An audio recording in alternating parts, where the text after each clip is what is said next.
This parable is one of the foundation scriptures that we have of our understanding of how God views us and how he views money.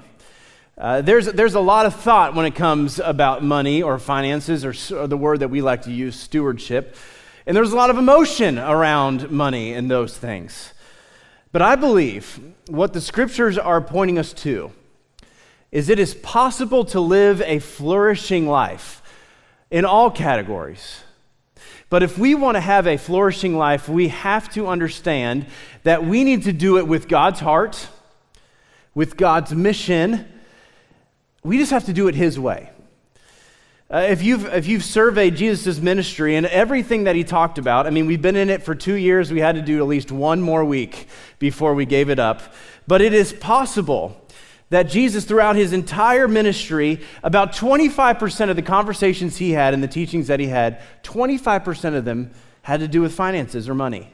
And the average church, which we fall into, talks about money about 1 to 4 times a year.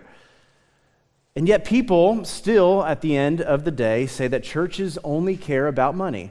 And I think I know why.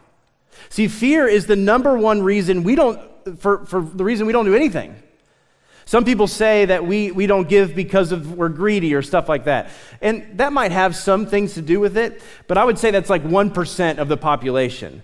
There might be greedy people, but when it comes time for those greedy people to give 1 cent, I bet you that fear and anxiety comes right up in them. I would say almost 100% of people do not I would say 100% of people don't do anything because they say they have fear. They say, well, what happens if the stock market crashes? What if I lose my job? What if something breaks in my house? What if a kid gets sick? What if we have to name your thing? What if there's medical bills? See, here's my point with all of this. Fear is the number one reason people miss out of God's calling in their life.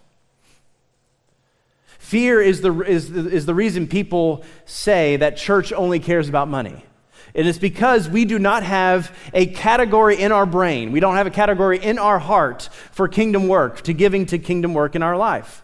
And many people don't have enough margin in their life to even engage in the Great Commission and with giving, like we talked about last week. So when people hear about giving, they start thinking about impact. The world just freezes because they say, how in the world can I do that?